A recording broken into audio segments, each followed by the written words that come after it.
saying no more than that. Right, okay, so can I just go back to the letter? When did the OBR decide they were going to signify in the EFO they were going to write a letter? I mean, maybe Tom can help me. It was about a week before the budget. My recollection was that it was quite close to the budget. What was the sort of event that sort of precipitated that decision? Because you've clearly seen weeks and months of characterisation of the OBR's position in the media, presumably from leaks, which I think you've alluded to. What was it that actually finally made that happen, and something that hadn't happened before? Well, I think it was this. I mean, we were reading stories in the press. Everybody could see them about OBRs come up with some favours to the government. It was under pressure. It acceded to them. It moved the windows. And a different range of stories. The OBRs all over the place. The OBR is the source of the difficulties in finalising the budget. I mean, all of that just kept carrying on.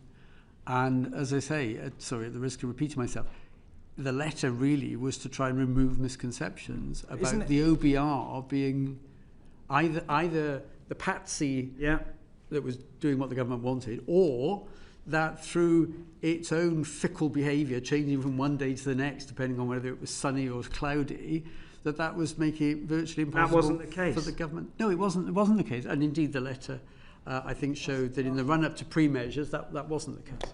Yeah. My last question, if I may, is due to the very unfortunate, with huge implications, the leak pre-budget last week. We see that Richard Hughes is not here today. But the truth is, that letter was about something completely separate to that event, which is about essentially the level of trust between the Treasury officials and the OBR in the preparation of a budget for our country. Where do you think we are now in terms of that relationship? Because it's pretty important for the public to understand where that relationship is. It's pretty difficult to see that you're having a good relationship that's set fair for the future. Professor Miles. Well, I wouldn't say we were at war with the Treasury. I mean, we have a very close relationship with the Treasury. In fact, we rely not just on the Treasury, but other departments in government for analysis of many sorts of measures, the DWP, HMRC, as well as the Treasury. And there are lots of very good, from my point of view, economic analysts in the Treasury, and we rely heavily upon them. I agree with that. I hope we can run a process in the future, and we'll do everything we can that it's somewhat smoother than the process we've just been through there. Thank you. Just before we move to Mr. Grady, how did the Treasury react? Mr. Joseph wants to sorry, on that point. Sorry, Mr. Joseph. Well, I was just going to add on this point that it is the nature of our role as essentially a watchdog to have a kind of, you might call, creative tension with the Treasury. We are not doing our job if we are not having disagreements with the Treasury on analysis, if we're taking different judgments from the Treasury, and which in many cases they will disagree with. And so that is always part of the process. I think we have over time built up a way of doing that, while also having the sort of positive relationship you need to have in order to produce a budget together, so we can combine being tough. It was rather different this time though, Mr. Joseph. I think we combine being tough in the messages we give and not pulling our punches with being able to work with the Treasury constructively, and we will be very much looking to do that in the future. Can I just ask about, just find on the letter before I pass to Mr. John Grady? Thank you, how did the Treasury act when they heard you were sending the letter? So you talked to them about it, and it's clear in the letter that you had discussed it with them. Yeah, we discussed it with them, and as it says in the letter, they did agree that it should be sent. Were they cock a hoop about that? Or? Well, you'll have to ask them about that. I think. Okay. They agreed to send it. Did you have to do any sort of deal that you didn't go out publicly during the process, or would you have even considered going out publicly during the process? I mean, absolutely not. No okay. Deals. Thank you. That's just for clarity. Thank you, John Grady, MP. Professor Miles, you've explained that the leaks and endless speculation about this budget, which seems to have been a lot greater than any budget I remember, is not helpful, and you've focused, I think, in particular on confidence in the process and confidence in the OBR, with different views being cast on the OBR. But there's a real world out there of businesses and consumers who also have to deal with this endless speculation. What quickly, because we need to move on from leaks, quickly, this endless speculation, leaks, all the rest of it, is that damaging to the economy and damaging to businesses and consumers as an economist? Well, I think uncertainty generally is not helpful for most economic decisions. People will postpone decisions. They may decide to hold off on investments, and removing uncertainty on the whole is a good thing. Of course, it was inevitable, given the date of the budget was where it was, that uncertainty would last for some months in the lead up to that. That was almost inevitable. But it may well have been exacerbated by leaks which, some days seem to be suggesting one thing and the next day something different. And I don't think that kind of helped. So damage growth, all other things being equal, even in a small sense. Yeah, I mean, I think it's a bit hard to quantify, because even in the absence of any story speculating about this measure and that measure, I think it was pretty clear that the budget was going to be a difficult one, and that because of what had happened in the economy and because the headroom had been very small before, it was quite likely that there would need to be tax increases. So it wasn't as if there was an absence of bad news in some sense coming down the road, but I think it was exacerbated in its effect on uncertainty by stories about, well, it could be that measure, it could be this measure. I don't think that helped. Thank you. Thank you. Bobby Dean, MP. Thank you. So in the previous budgetary process in the spring, we obviously had the late adjustment to welfare policy scoring, and it seems to have prompted a change this time round with the movement towards one assessment of the performance against fiscal rules with two forecasts. Can you explain to me what the impact of this decision will be? Perhaps you. So this is the Chancellor's announcement that at the spring forecast there will not be an official assessment against the fiscal rules, and that is designed to support the Chancellor's aim of just having a single fiscal event. So we will change some of the presentation in our report to reflect that. We will continue to very transparently produce a full economic and fiscal forecast over 5 years, which will include forecasts for all of the fiscal aggregates, and that will include those aggregates that the government currently targets in its fiscal rules. But we will not produce a formal assessment, if you like, a sort of yes or no as to whether the government is achieving its fiscal rules, and will therefore make some changes in the presentation of the current chapter in the report, which is basically focused on that question of whether the government... Will you come to that figure internally but not publish it? Well, so we will publish, as I say, all of the information on the public finances, including forecasts for... My question is, will you determine the figure but just not put it in the EFO this time? Well, the number for the current balance will be in the EFO, the number for public sector net financial liabilities. So the two measures will both be in the book, but there will not be a formal assessment of whether or not the government is meeting this targets.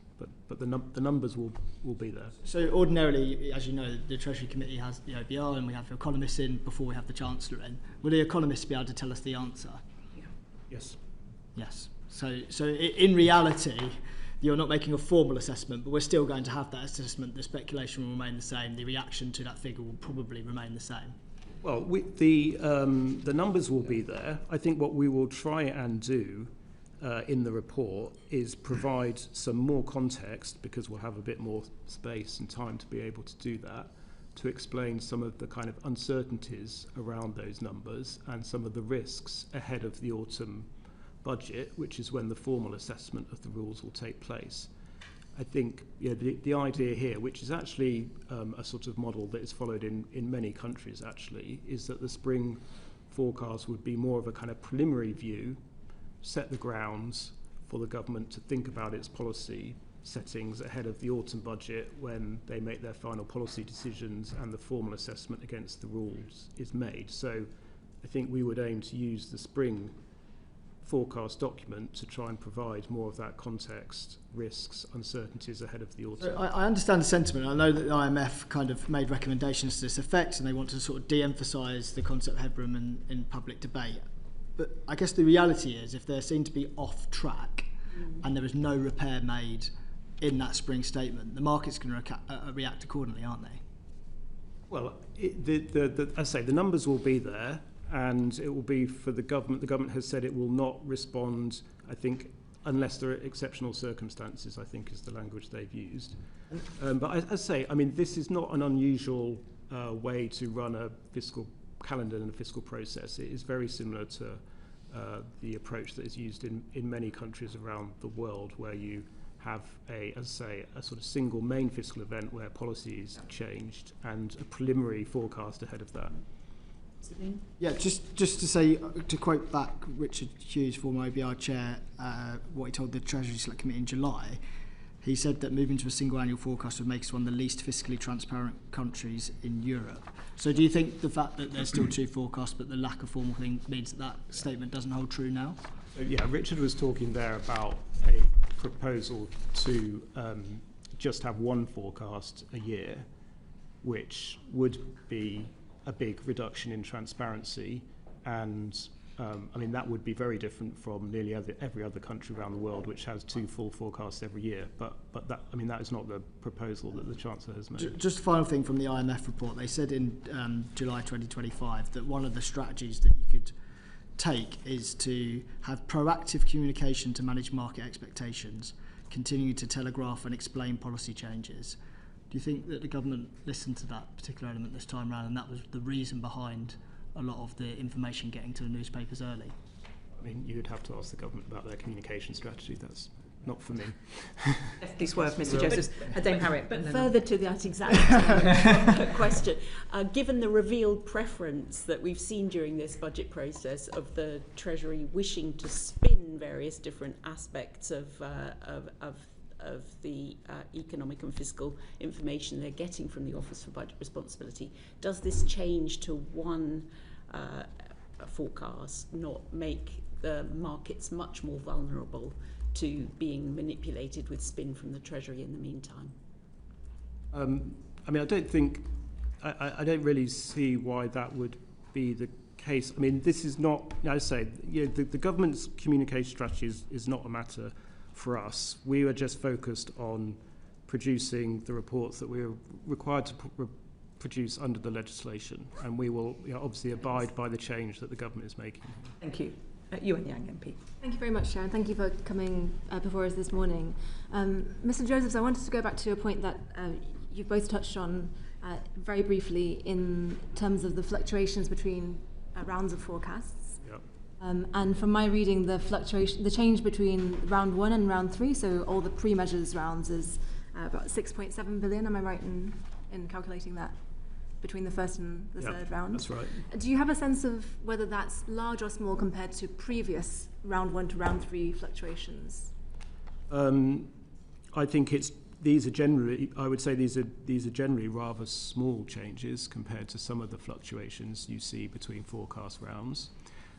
Partly because we have been trying to actually introduce more stability into the forecast through a couple of routes. One is that on the economy side, we do our supply stock takes in the summer and take the big judgment on productivity, which we took this time early, so we've taken that right at the start of the process.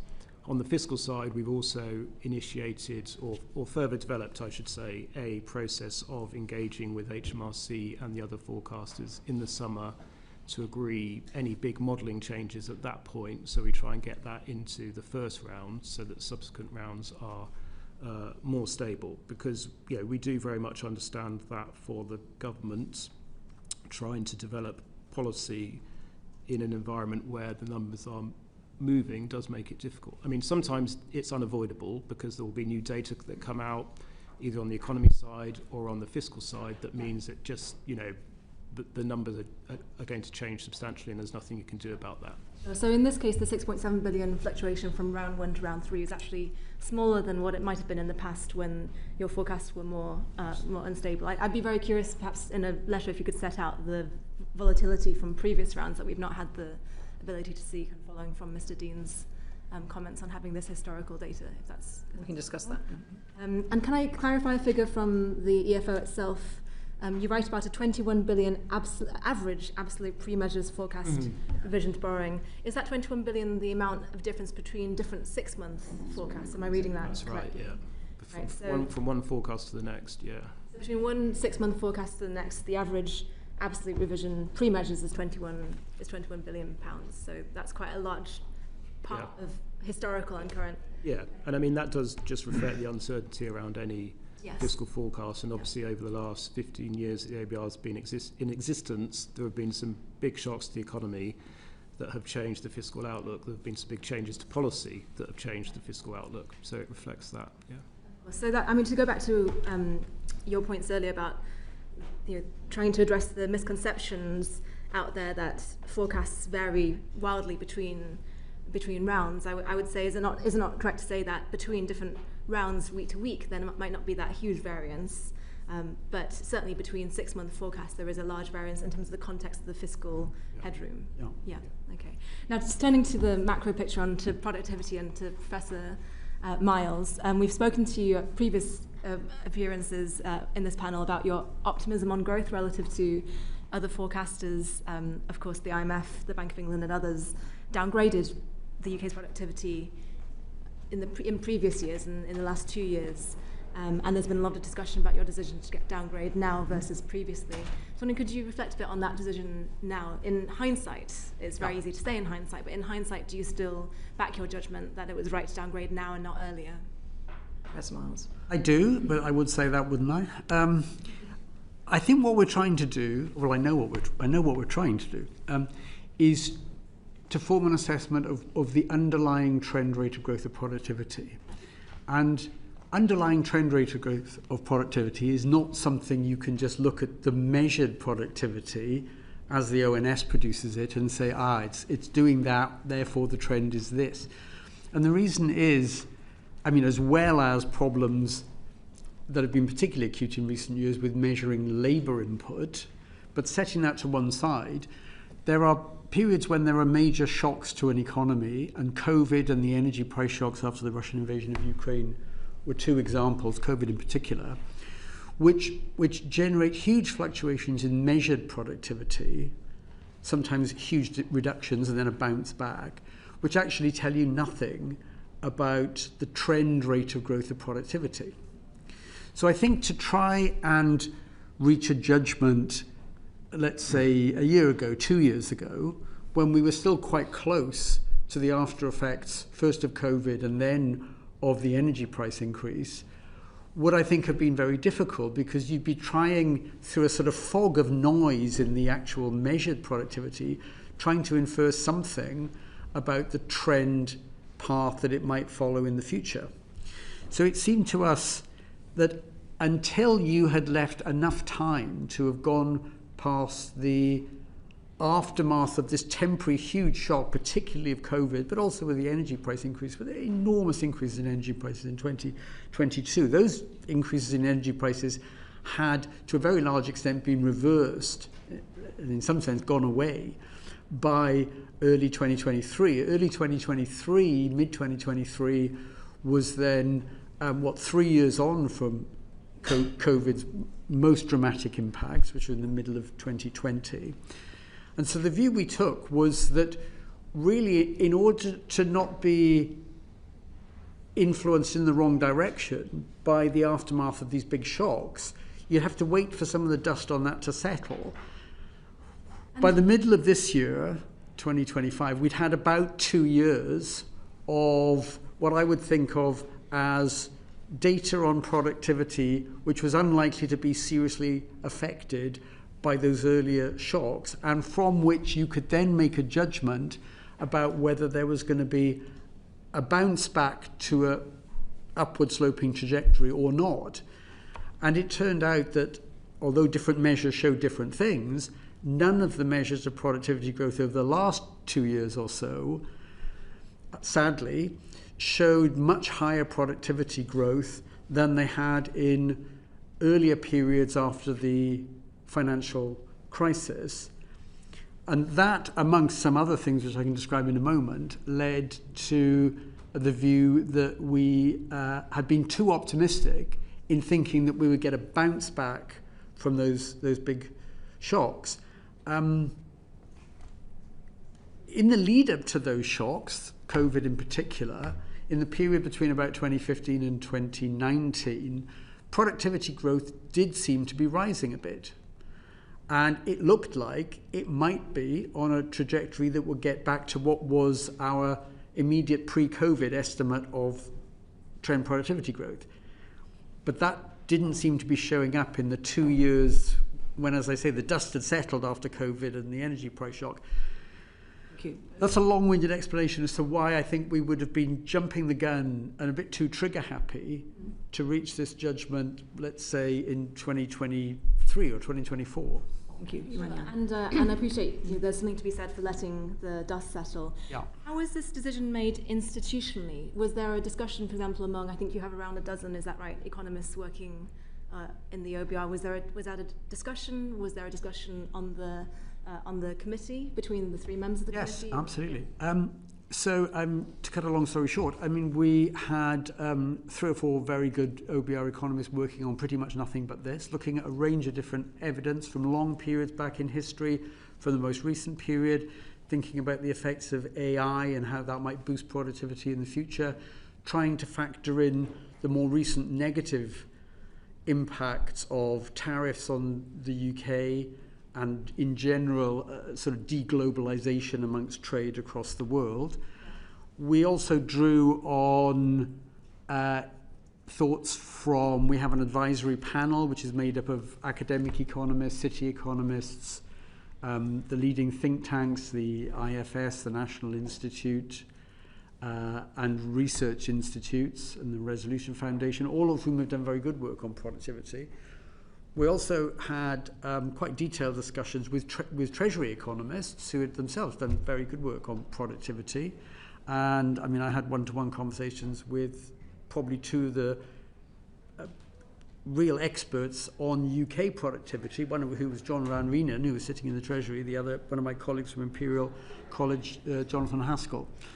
So that process proceeded, from the spring right through to the summer, and we sort of reached our preliminary judgment in the August, which actually then subsequently didn't change on what we were going to do. So you have many conversations with both your 3 or 4 internal economists as well as all the external economists you mentioned, and having spent a lot of time among academic economists, I know that we're prone to disagree about many things. Yeah. Ultimately, institutionally, is it down to you to make that decision? And it's you alone as opposed to any other member of the Budget Responsibility Committee? Well, I take the lead on economic analysis, so it was perhaps likely that my colleagues would look to me to reach my own judgment first, but then to assess whether or not they agreed with it or thought it was still too optimistic, had become too pessimistic. So I think it was a decision of the Budget Responsibility Committee, but given that it was about an economic issue, and my role is to be, in some sense, the lead on economic issues, they kind of, I suppose I got a bit more weight than the others in the decision. But ultimately, it was a collective decision of the 3 of us, now 2 of us. Does it tend to be on the committee that, for example, Mr. Josephs being the fiscal go-to gets the say over fiscal issues, that you get the say over macro issues? You kind of each keep to your own. I wouldn't say. Sorry, I'm sorry to cut. Apologies. I wouldn't say you get to say in the sense that this is my judgment. I'm not interested in what you other 2 think, and Tom doesn't do that on the fiscal side. Tom knows much more about the fiscal issues and the complexities of the UK accounting for government spending here and what's on and off balance sheet.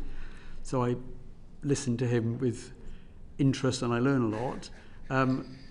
Maybe he learns a bit about economics from me. I'm not sure that's true, actually. I mean, just to add, all of the discussions that David went through there in terms of the discussions with staff on the productivity judgment externals, I mean, I was pretty much fully involved in all of that, as was Richard Hughes. And as David says, although he leads on macro, when it comes to making decisions, we basically do that by consensus. The three of you make a consensus decision. Okay, that's really helpful to know. you. And just one small point on productivity. And you mentioned the view that Professor Miles, you mentioned the view that you've been too optimistic. There's this animal that's been invoked by journalists to describe this feature, the productivity porcupine, which, as you know, has spikes above it but not below it, meaning that productivity has only been revised downwards, and that you've been too optimistic, not just in this one instance, but over time. How do you respond to that criticism? Well, I think what's happened over really the period since the financial crisis is there's been a collection of very big shocks which have all turned out to be negative. The financial crisis itself, I mean, the financial system came close, as we all remember, I think, to complete meltdown. I mean, the banking system simply stopped working. That is a huge negative effect on output. It didn't have such a big effect on employment. Huge slump in productivity and quite a lasting recession after that. I don't think that's actually an awful lot to do with trend productivity judgments into the future. But it would certainly mean that any forecast made just before the financial crisis looks ludicrously optimistic. Thank you very much. Same with COVID, to some extent the same with the energy price shock. Thank you very much. Chris Coughlin, MP. Thank you, Chair.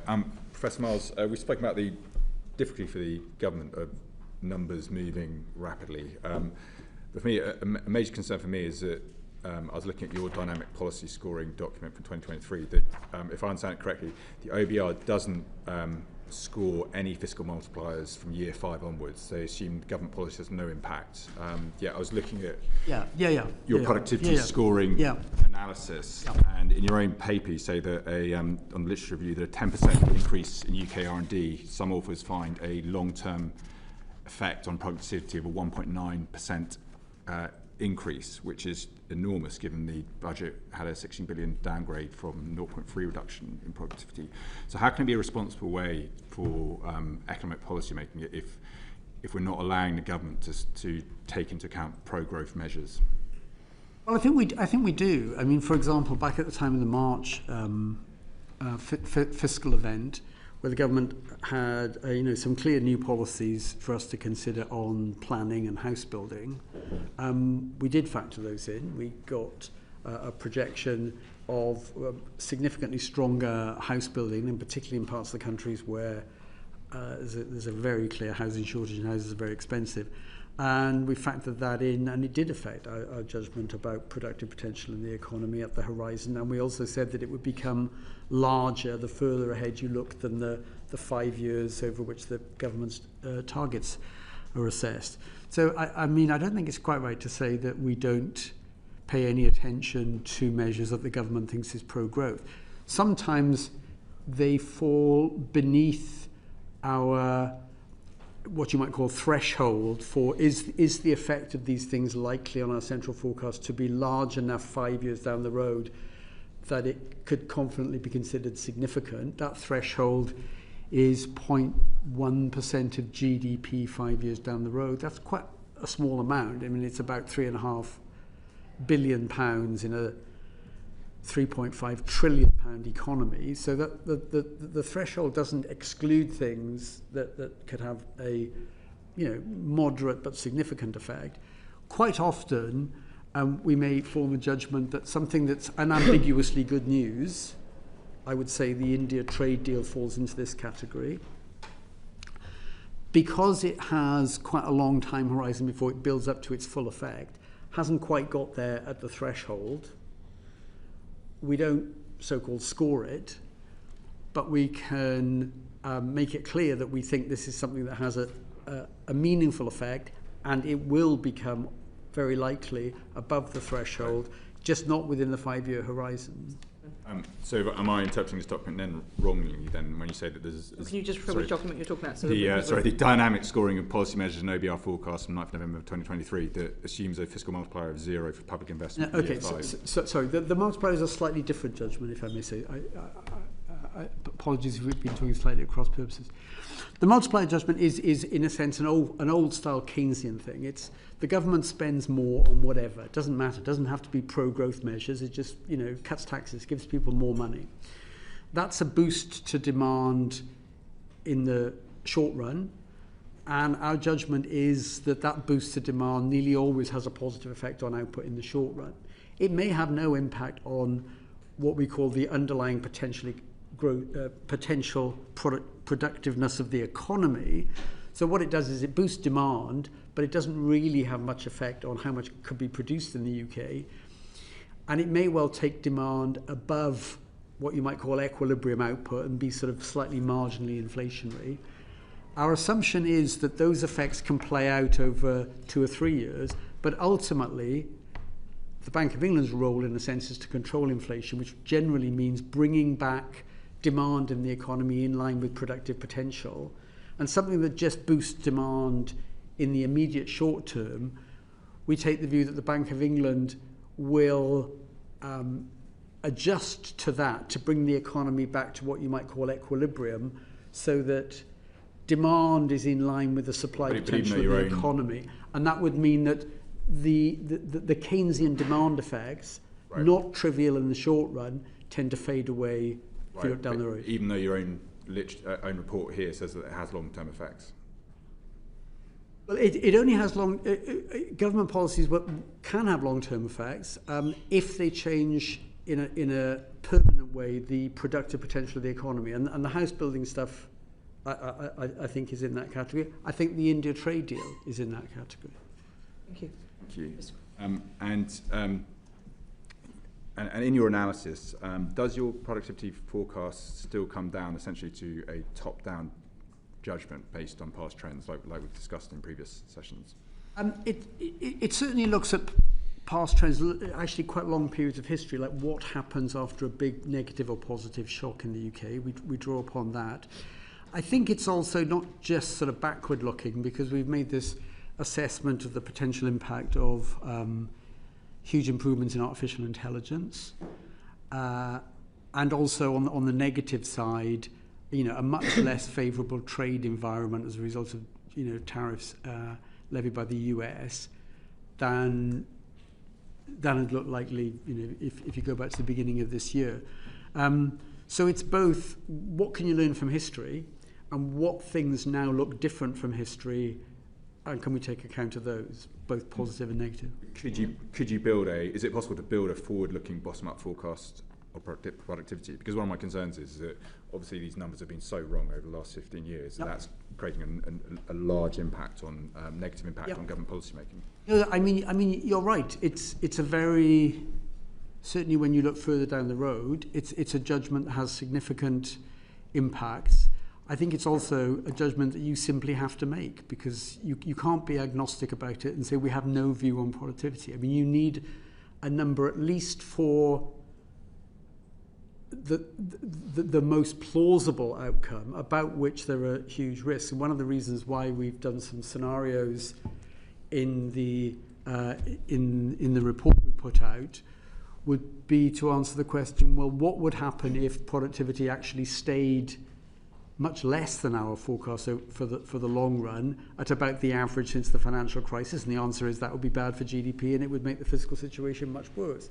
Or we've downgraded our productivity forecast at exactly the wrong time, and we're about to see a period of the next 10, 20 years when productivity growth goes back to what it was in the 50 years up to the financial crisis, in which case things will be dramatically better than we think. And you announced a new approach to scoring supply-side effect policies. In plain language, is it now more difficult for the government to get pro-growth impact policy included in the forecast, or easier to avoid anti-growth impacts? I think we've set this threshold.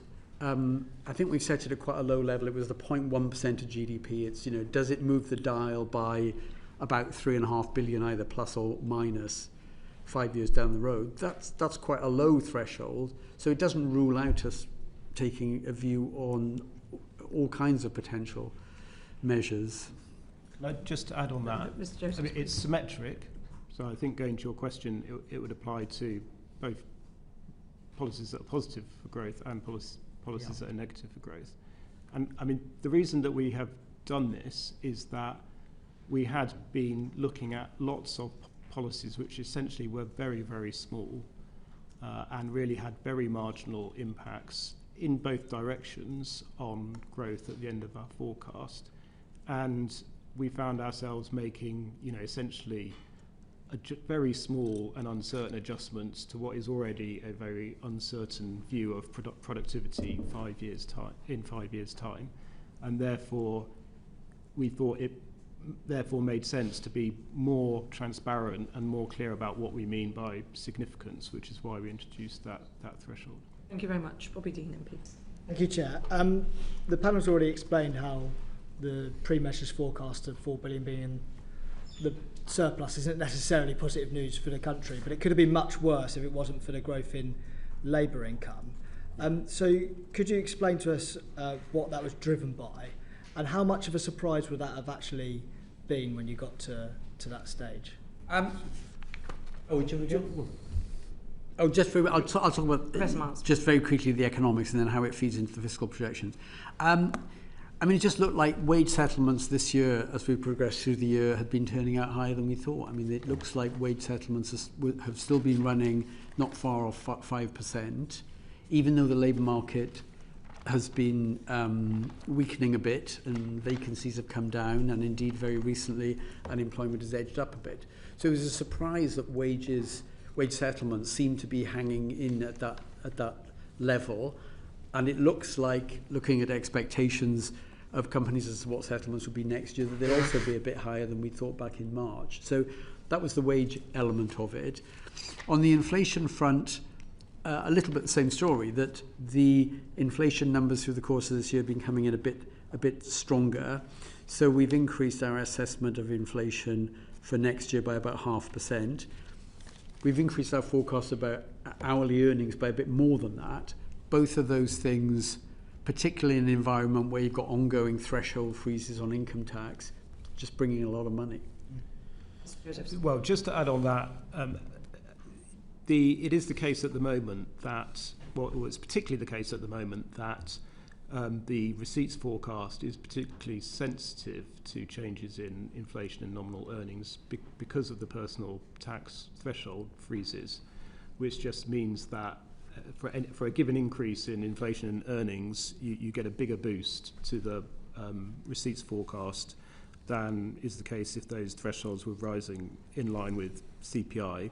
There were also some other changes within the receipts forecast around the composition of growth, which is skewed more to consumption rather than to investment, which is also fiscally favourable because essentially consumption is taxed at a much higher effective tax rate than investment. In fact, investment has a negative effective tax rate because of capital allowances. And there are a few other factors within the receipts forecast that pushed it up, but alongside the change to earnings and inflation. My follow-up question is, clearly this was positive news from the Chancellor's perspective of trying to meet her fiscal rules, but some have reported this as positive news for the economy overall. There was good news in there. To what extent are these factors good news? And particularly because I'm thinking about the fiscal drag element, how it's going to reduce people's disposable income, might have an impact on consumption. Inflation, obviously, we're actually trying to drive downwards at the moment, not least because of the impact on interest rates and other things. So, though this might have helped the Chancellor meet her fiscal rules on this occasion, is this actually good news for the economy overall? I think if it was just inflation being higher and nominal wages higher, but not in real terms, just they would grow a bit more simply to keep up with inflation, that in itself is neither good news nor bad news. It's kind of neutral in a way. Of course, what it does is with the frozen thresholds, it actually effectively increases the tax rate on incomes because people will get pushed into higher bands. So if that's all that happened, it's really a way of just extracting more tax and not increasing the wealth of the country. One thing to add also is we're just talking about the receipts side. So higher inflation and earnings does also mean higher welfare costs through benefit uprating. It does also mean more pressure on departmental spending budgets, which are fixed in nominal terms by the Treasury at spending reviews, and therefore higher inflation means less real spending power. That doesn't have a fiscal effect, if you like, unless the government adjusts those nominal totals, but it does have an effect on real spending power in the public sector. We could see this real effect of this perhaps in future fiscal events. Thank you very much for now, Mr. Dean. Luke Murphy, MP. Thank you, Chair.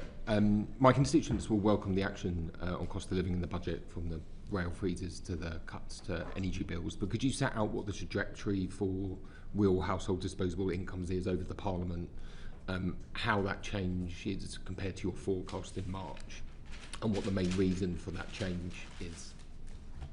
Unfortunately, it's a bit less optimistic, and it's lower growth in real. If you take real household disposable income per person, seems to me the best measure, because it adjusts for population, it's in real terms, and it adjusts for taxes being taken off people. So if you wanted a sort of single number, real household disposable income per person seems a good one to me. It's a bit stronger this year than we thought, largely on the back of wage settlements being a bit stronger. But what happens further down the road really is that the judgment we've made on productivity to reduce it by about 0.3% every year in terms of the growth rate, it's very difficult for that to not show up in lower growth of real household disposable income. And so looking beyond this year, the growth in real household disposable income is, around about 0.3 of 1%. Now, in the longer term history of the UK, certainly over the last 100 years, that's a very low number. But I think it's almost inevitable when, first of all, there's a significant fiscal tightening, and secondly, a judgment that we made, a difficult judgment, that the rate of growth of real productive potential in the economy is a bit lower. Just on the measure, the RHDI, is it the most accurate measure of living standard? I ask because it includes imputed rents, it's gross of housing costs. Yeah, wouldn't a measure net of housing costs be more accurate? The imputed rents thing can seem a bit weird. That why would you? I think just anyone watching, just do you want to explain what imputed rents are? Yes, sorry, I'm sorry. We all know, but imputed rents is the valuation placed on the services that people get from owning their own home and, in a sense, not having to pay rent. In one sense, that is a real source of income, that if people just decided, you'd pay rent to your neighbour and they'd pay rent to you, that would show up as rent, and that would be income, and it would show up in GDP. So just because people own their house doesn't mean that the services they get are any different. So the idea, which I think has some merit to it economically, is that you count the so-called imputed income that people get from the rental services of a house, and the only reason they don't pay rent on it is they actually own it themselves. Including housing costs?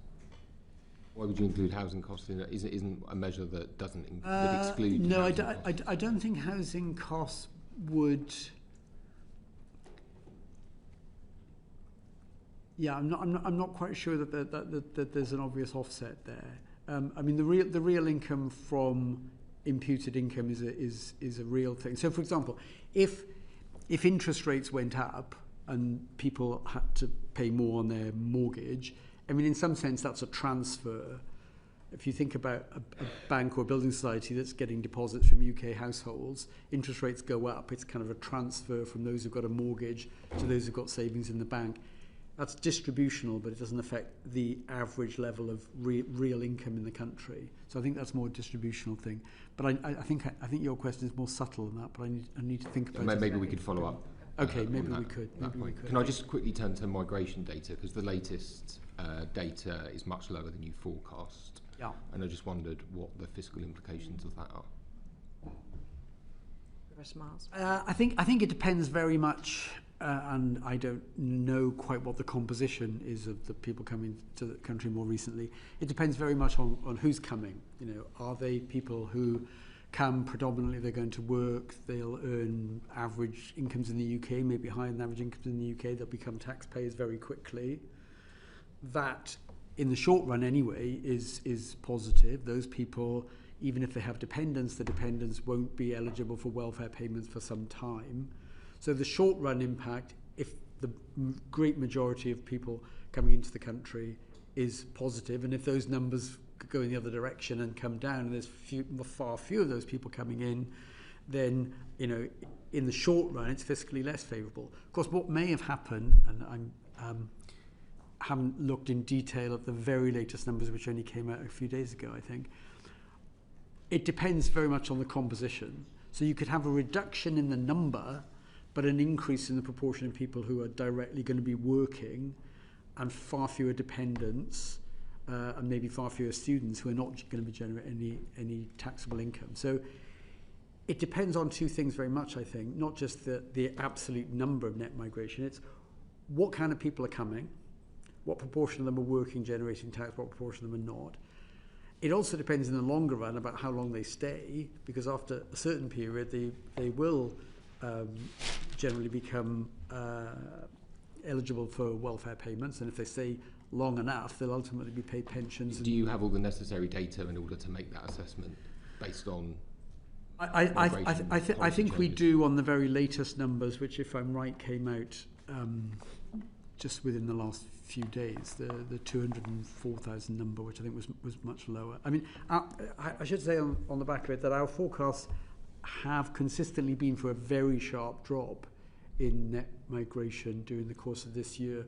We've come, and our forecasts were that you would dip below the Office for National Statistics estimate they made a little while ago about what the likely longer-term number of net migrants entering the country is. So we already thought we'd dip sharply beneath that. It's happened a bit more quickly than we thought. We thought it would happen during the course of next year, I think, and it's already happened in the numbers. Harriet.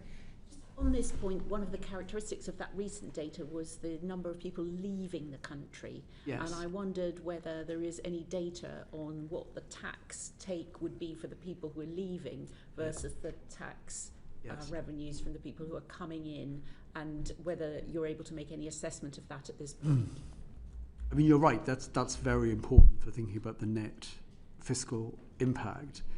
I have not seen yet, maybe Tom has, I have not seen yet a breakdown of the very large number of people leaving to know, how many of them were taxpayers, what were their average incomes. You need to know. Was that something that you've asked for, Mr. Josephs?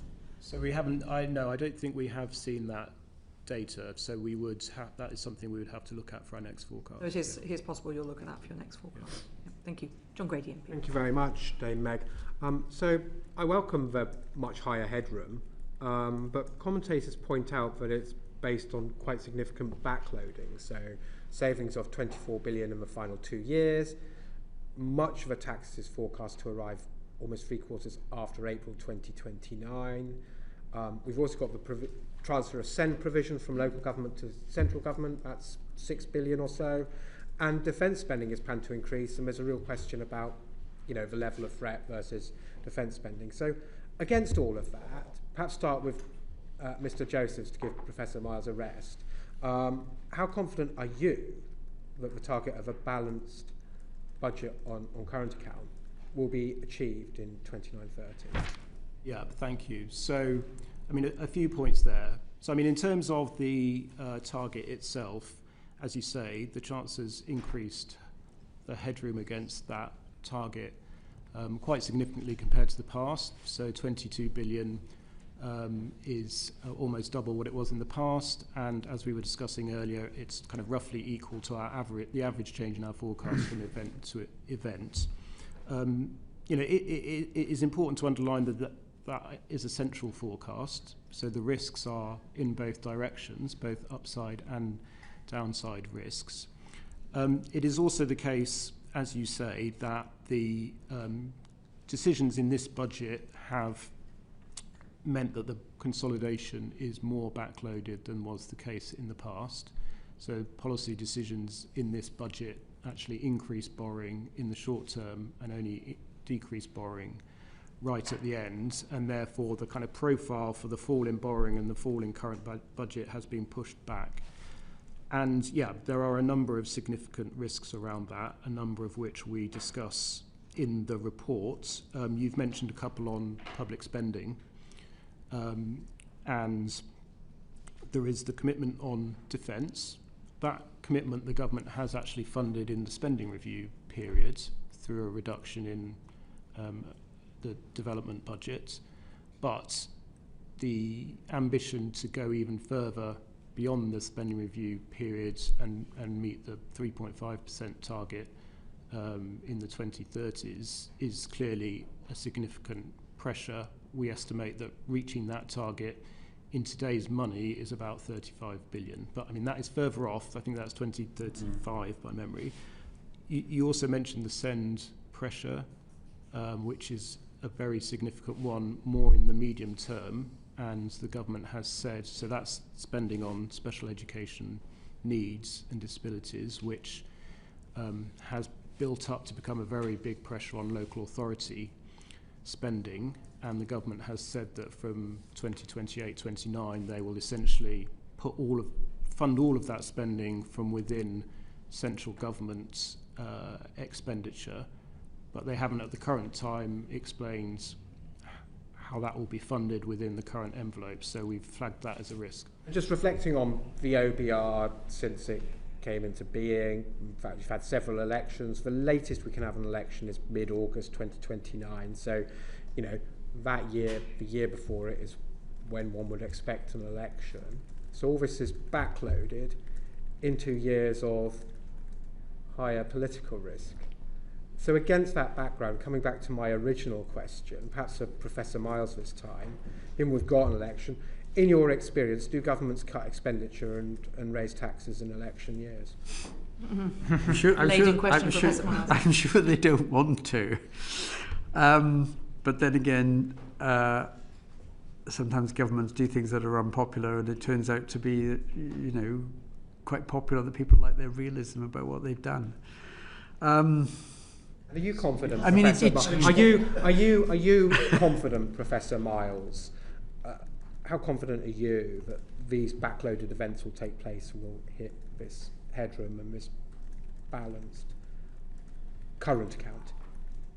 Well, I think it depends on how determined the government is to stick to the plans to try and you're both doing very well at not target. Giving me much by way of confidence. Maybe it's a question we can ask. So I can come back to someone else. But just maybe last question.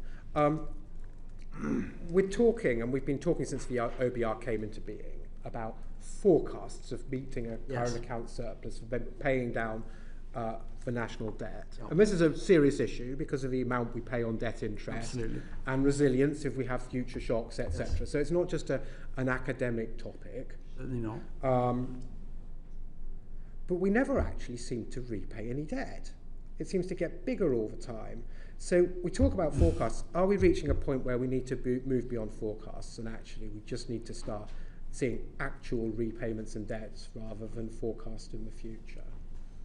I mean, you're right that for many years now, the trajectory of government debt has been up and up and up. Yeah. And one thing you know for sure is that debt relative to GDP simply can't carry on doing that. I mean, ultimately, it will become unsustainable. And in our report that we sort of put out in the summer every year, which takes a much longer horizon, we show some pictures which in some sense are very frightening, because they say that on current policies, on current tax policies and spending, if they just continue into the future, the stock of debt relative to GDP will rise inexorably and get to a level that clearly is unsustainable within a few decades down the road. So at some point, there needs to be a really sustained effort, not just to have the stock of debt rise and rise and rise and rise and rise and then just turn down ever so slightly 5 years down the road, but something much more significant than that. Otherwise, the thing will become unaffordable, unsustainable. Could I just add one thing on that? I mean, a related point is the path of borrowing, which you were asking about earlier. And it is the case that essentially since the pandemic was over, borrowing in the UK has been basically stuck at around 5% of GDP. And successive governments have had plans to, similar to the ones you'll see in the report today, to have borrowing falling over the medium term. And that has not happened. Borrowing has remained about 5% of GDP, with the implications for debt that David's talking about. I mean, that's been a combination of kind of shocks or bad news on the economy coming along, but also changes in government plans. But I think, you raise a very important point here about the actual position of the public finances now, rather than always focusing on what's happening in the forecast. Thank you very much, Mr. Bailey. Chris Coughlin, MP. Thank you, Chair. Mr. Joseph, you state in the EFO that the government will reduce SEND funding by 2.2 billion in 29-30. The Department of Education have put out a statement saying the OBR is fundamentally wrong, and that it will not come out of the core schools budget, and the projections do not take into account detail for their reforms. Do you agree with the DFE, and will SEND funding not in fact be cut? So a couple of things on that. I mean, one is that we have to produce our forecast based on announced government policy, and the government has not announced a plan for reforming SEND at the current time.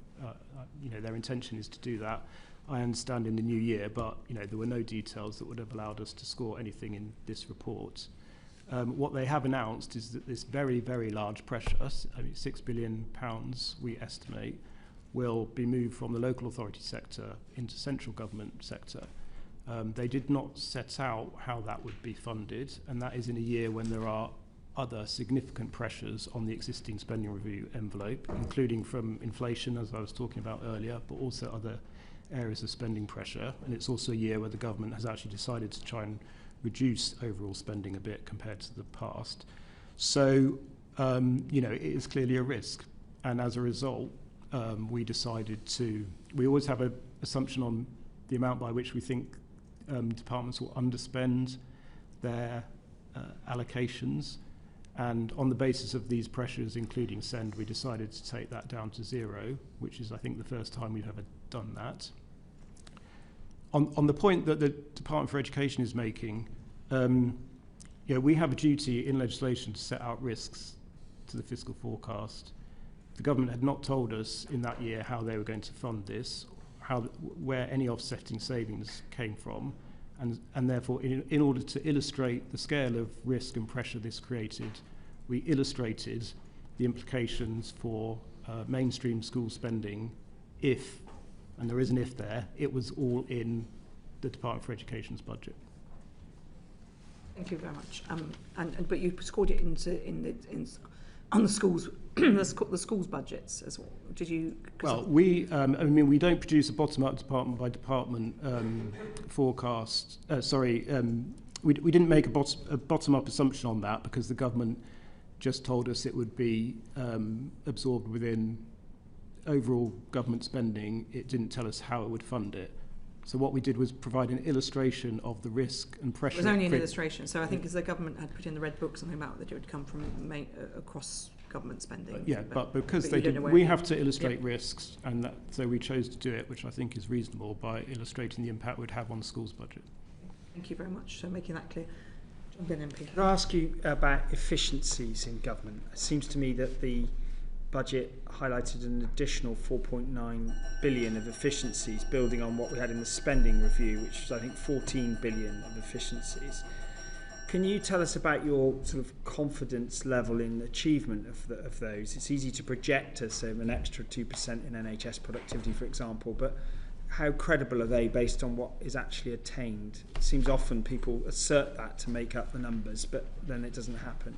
Yeah, so I mean, we have not built into our projections of public spending a sort of assumption in our numbers on the difference that those efficiency targets will make. Essentially, as you know, we take the government's overall plans that it sets at spending reviews for departments. What we do, as I've been explaining, is make an assessment of the risk that we think there is within those envelopes, and we, on the basis of that, adjust these underspend assumptions that I'm talking about, but we also try and illustrate in the book where there are risks and pressures beyond that. And I think, it's certainly the case that there are a number of new pressures that have come in to departmental spending since the spending review allocations were made, and that is why, as I said, we've reduced these underspend assumptions, not just in that final year that I was talking about, but actually across the whole of the spending review period. That it does mean that if the government wants to achieve those plans, these efficiency plans will need to play a really important part in that. I say we've not made a sort of detailed assessment of those efficiency plans ourselves. But if you're talking about a 16% increase in back office, reduction in back office costs in the civil service by 4 years' time, that's quite an ambitious number to aim for. I mean, it is the case, obviously, that in the past, governments have been able to reduce departmental spending, most notably in the 2010s, and at that time, a big part of that was efficiency savings. So, yeah, there is evidence that it can be done, but it's certainly always challenging. Thank you. Yes, thank you. I think I have many stories about challenge that could be. I wanted to move on now to Bobby Dean, MP. Thank you, Chair. One of the risks of the fiscal forecast that you've highlighted in the report is about the potential for a correction in the global stock market. We're hearing news this morning that UK pension funds are starting to dump US equities. There's a general sort of fear that we might have an AI bubble. I just wondered if you could talk us through those risks and in particular how it might impact the government's fiscal mandate. Those risks certainly exist, and I think we did two different scenarios, one in which there's a really substantial adjustment. I think it was 35% fall in equity prices. That's right across the world, so it includes UK stocks. The other was, if you will, a shock that emanates from somewhere else, but there's a sort of smaller knock-on effect in the UK. That was sort of motivated by the idea. So, and in that one, 35% in the rest of the world, but only 15% in the UK. And that was because on a lot of different measures, UK stocks just look less overvalued than they do in a lot of other countries, particularly the US. And the scale of that is very, very marked at the moment. So the US, one measure of valuation is what are the price of stocks relative to the earnings of companies, a so-called PE ratio. That's not far off twice as high in the US as it is in the UK. So it seems sensible to say, well, there could be an adjustment in the world. It's probably going to be bigger in the most overvalued markets. The UK is definitely not in the overvalued markets in the world, but you couldn't plausibly think that a very big sell-off in the global markets wouldn't have any impact on the UK. So we do both of those. We don't try and identify what it is that causes this. Obviously, the thing that you highlight is very much in the minds of many people, that some sort of tech stocks, IT stocks, call them what you will, look like they're very stretched in terms of valuations, and people are getting nervous about that. So it could be that, but we're not specific. And we just then try and trace through what it does to both the economy, but also through direct links to government revenue, and impacts, for example, on the valuation of the stocks held by local authority pension schemes, which then has an impact on one of the fiscal measures, which is public sector net financial liability. So a big fall in value of stocks, given that they are big holders, those local authority pension funds, big holders of stocks, that's going to flow straight through to that measure, public sector net financial liabilities. And the impacts are big. I mean, just on the current balance, I think it's a deterioration by about 16 billion or so. I mean, that's as much as our estimated impact from the productivity downgrade on the current balance if you got 35% off equities all over the world. It's a little bit better if it's the rest of the world has a big hit, we have a smaller hit. It's not 16 billion off, it's 9 billion off. So do you want to add something on the fiscal stuff? Thank you, Mr. Dean. Thank you. We obviously the gambling taxes were changed in the budget. I'd be interested to know how you score those, because obviously there's an awful lot of behavioural changes, and we had from the gambling industry a suggestion that people would be pushed, for example, to the black market, so they still gamble, or equally there's a possibility of a shift of type of gambling if taxes are put on some. So how do you go about scoring that, and what were the any particular messages you've got? Yes, thank you. So this was quite a complicated measure to cost, and there are a number of assumptions in there on behaviours. And the changes create quite a number of different rates across different forms. It is. So there's across different forms of gambling, which we also had to consider the impact of that on behaviour. I mean, essentially the main behaviours that we assumed, And this was based on studies that HMRC has done in the past, but also updated looking at international examples of where gambling tax has changed recently, of which there are quite a few examples. I guess the big one is that operators will pass on a lot of the cost of the tax increase to their customers, and that would lead to a reduction in demand, which reduces the yield from the measure by a reasonable amount. That does build in some behaviour of people moving into the illicit market. The evidence we had from those other countries that have introduced reforms recently is that is not huge. They didn't see huge evidence that has happened, especially if you have a well-regulated gambling market as we do here. That the opportunities to do that are relatively limited, and generally, people don't want to do that if they can because of the obvious risks involved. And then we did also have an assumption that there would be some substitution between the different forms of gambling, reflecting the fact that you do now have some quite wide differentials between the tax applied on what are essentially quite closely related forms of gambling. And we also made an assumption that the operators would, over time, be able to adjust their sort of product offering to essentially kind of maximise profits and kind of minimise the tax. So you mean, in fact, from what you're saying, so the online gambling, which this committee put a report about, online gaming, which we felt caused more harm, and therefore that we urged the government to look at differentiation. You think that the offer might, you've factored in that they might try and encourage some of those people to go, for example, to a betting shop or the races or a casino, and is that really realistic? How? Yes, so I should say it's a relatively small effect, but we do think it is likely over time that there would be some of that behaviour would take place. Very difficult to score, though. Yeah, again, it's one which there is a big amount of uncertainty basically about that behavioural response, but I do think it is one where HMRC have actually done some really, really detailed work, both using their own analysis from the past, but also, as I say, taking account of international evidence. Well, we'll maybe raise it with them when they're in front of us in January. Thank you very much indeed, Mr. Josephs. Luke Murphy, MP. There were new taxes to electric vehicles applied in the budget. I wonder if you could just set out what the scope of these taxes are to, or tax more specifically, to plug the fiscal gap created by reduction in fuel duty revenue. Yeah, so we've got some analysis of that in the report. We have for a long time flagged in our long-term risks report the big risk to government revenues from the loss of fuel duty over time as the government shifts to meet its climate change objectives through the electrification. And so we do some analysis of the offset that the new EV charge will create. And what we show is that essentially it offsets around a quarter of the lost revenue from fuel duty over the long term.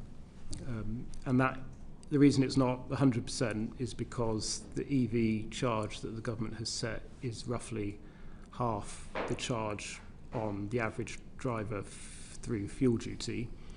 And also at the current time, it only applies to cars and not to vans and lorries, which vans and lorries account for, I think, well, it's close to half of all fuel duty receipts. So those two factors, lower rate and only applying to cars, is why it only replaces around a quarter of the revenue from fuel duty. Would your expectation be that the charge will have to increase in future in order to fill that gap and potentially be extended to vans and lorries? Well, I mean, that's obviously a decision for future governments, not for us, but yeah. You predict a kind of reduction in EV car sales of around just over 400, well, nearly 450,000 as a result of the measure, which is offset, I think, by other government policies to kind of increase sales.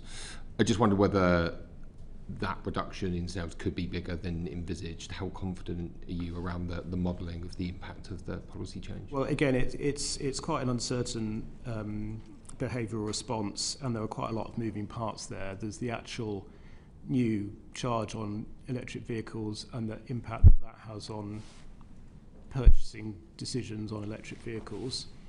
There are also, as you say, offsetting policies that the government's introduced to try and incentivise purchases, so through grants and through some other changes to taxation that will reduce costs. And then there is also the interaction with the electric vehicle mandate, which, as you know, mandates manufacturers have to sell a rising proportion of their vehicles as electric vehicles. And so essentially the interaction of all of those moving parts leads us to this judgment that overall, on a net basis, sales of EVs will be about 100,000 lower than they otherwise would. But I definitely would say it's, that is very dependent on assumptions you make both on the manufacturer's responses and also customers' responses. There's significant risks around the figure. So there's definitely risk around that. And on fuel duty, the budget states that from April 2027 the government will uprate fuel duty by RPI.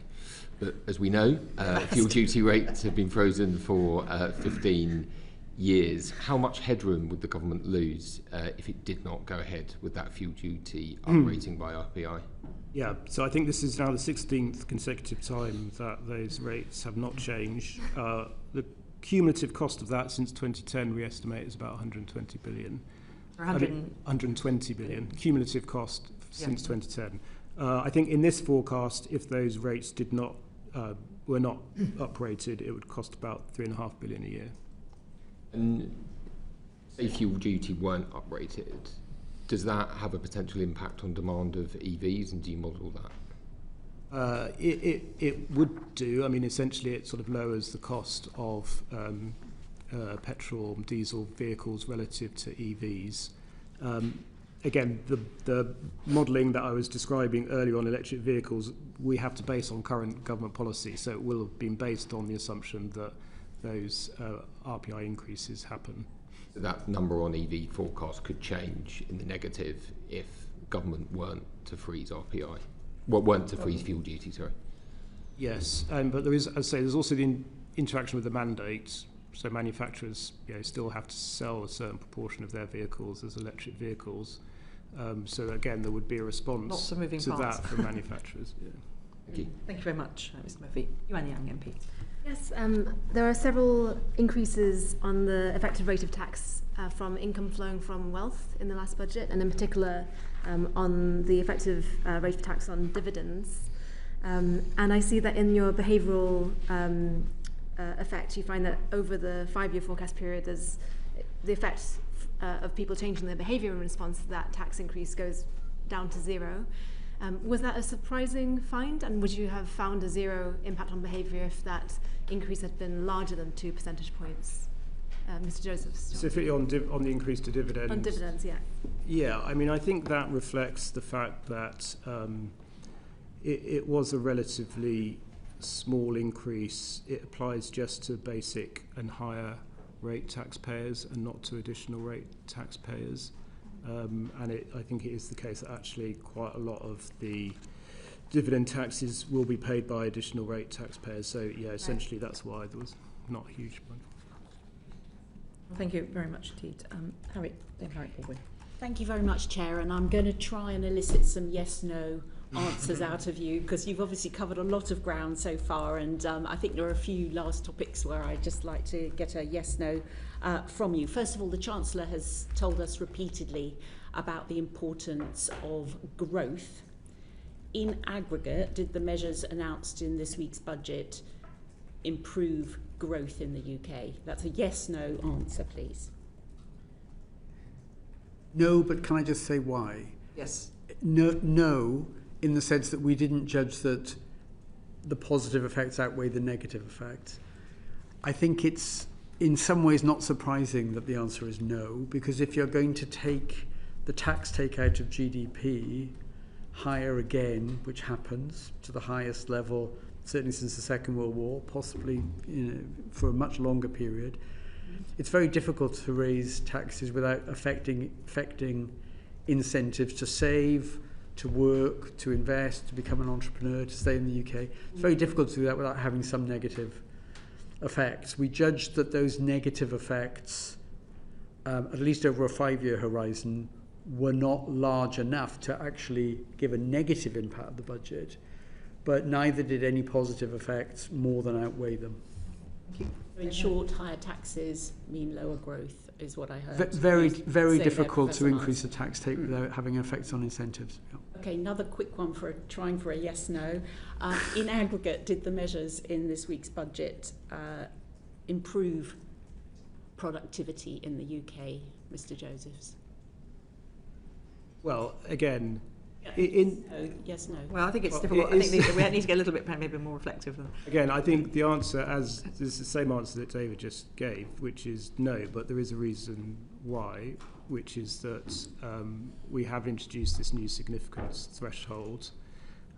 So we only incorporate the impact of policies on productivity if they go above or below our 0.1 threshold. And in this budget, there weren't any policies in Lots either of direction. The smorgasbord meant that it's not a score. So it didn't increase growth, it didn't change productivity of the UK economy. Specifically on NHS productivity, because it's such a big line item in the budget, the spending on the NHS. In previous reports, you've told us that NHS productivity has not yet returned to pre-pandemic levels. Is that still the case? Can I have a yes/no on that? I mean, I'm afraid I don't have an answer to that because that is not a number we've included in the book this time. I know there have been some recent data releases on that, but sorry, I can't give you an answer. I need to chip in that my local hospital, Homerton, has increased productivity by 11.3% year on year. So there are bits of the NHS that are doing very well. Very good. If I may, just I've got a couple more. On the Employment Rights Bill, is it my understanding you have not yet incorporated any impact of the Employment Rights Bill in your forecast? Yes. Okay. And then finally on a point that we were talking about earlier, the net migration mix, we heard that you don't have a lot of information yet on that.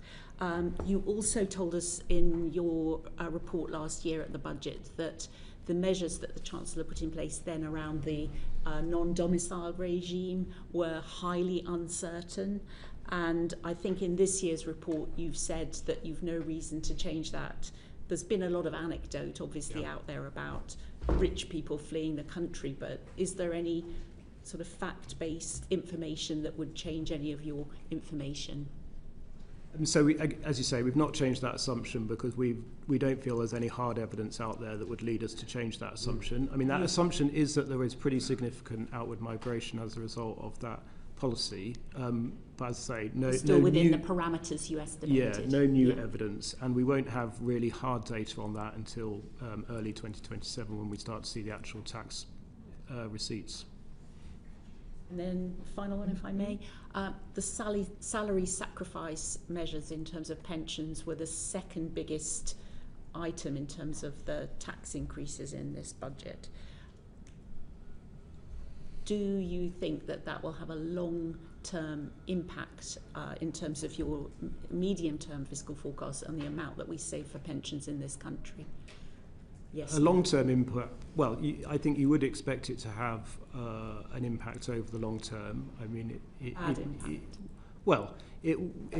does reduce the tax benefits of the salary sacrifice route to pension saving, and over the long term, therefore, you may expect lower pension savings than you otherwise would have done. I mean, there are obviously lots of other routes through which people can get the tax benefits of salary of saving into a pension, and we do, and the costing assumes that people will move into other routes. Thank you very much. Luke Murphy, MP. Thank you, Chair. I just had a question about the significance threshold on policies. I just wondered, do you only ever assess what the government puts in front of you, or do you have a kind of a basket of measures, as it were, that or a range of different types of policy that you publish that you could show makes the biggest difference in terms of growth enhancing measures? How does that process work? We only consider policies that the government has announced as final policy decisions, and I mean that's something that's set by our legislation. We're not permitted to look at alternative policies. I would say one point here is that I think one of the issues we have faced when undertaking these sort of exercises of incorporating the impact of government policy is how can we be assured that we are being given a sort of full picture of the various changes in government policy that might have an impact on growth. And I think in particular that is an issue for us when it comes to departmental spending policy and regulatory policy. On tax and welfare rate changes, essentially fiscal events bring everything together, so we can be very confident we're looking at all tax and benefit rate changes. When it comes to departmental spending, for example, we might be told by the government that a department is introducing a new spending policy that's going to have a positive impact on growth.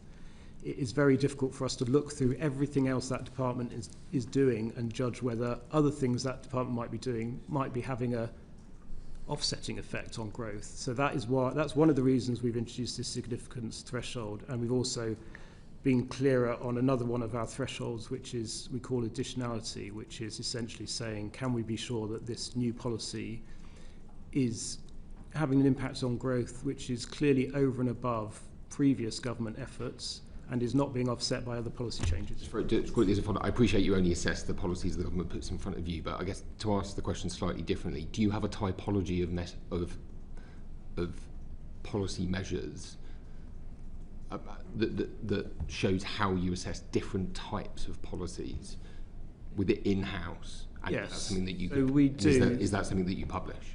We do, and we've published the published report, which basically shows how we approach different types of policy. Yeah. Thank you very much, John Glenn MP. Can I just ask you on the employment rights bill? I mean, it was in ping pong immediately before the budget, but I suppose the U-turn on Wednesday on first day rights would vindicate your position on that. Yeah. So back in March, we said that this policy was the final. Picture on that policy was very uncertain because it had to go through a legislative process. There were a lot of amendments in play, and also quite a lot of the important details would only come in secondary legislation. We thought by the time of this forecast we'd have a clearer view. As it turned out, that was not the case. It was still going through this process, so we judged we were still not able to estimate the impact on growth, and as you say, there have been subsequent big changes. Yeah. I think it's clear, so in legislation you can only deal with policies of the government, and the same really for legislation has to be finally pinned down. Well, we do score policies where the legislation is still going through Parliament, where it's in most cases is pretty clear what the final outcome is going to be. In this case, that was just not the case. So the number of amendments. A number of amendments, and also the fact that a lot of important details would come from the secondary legislation that followed the primary. There's a message for government, isn't it, about what to put on the face of a bill and in secondary legislation. If you're in government, you always want it in secondary legislation. If you're in opposition, you always want it on the face of the bill.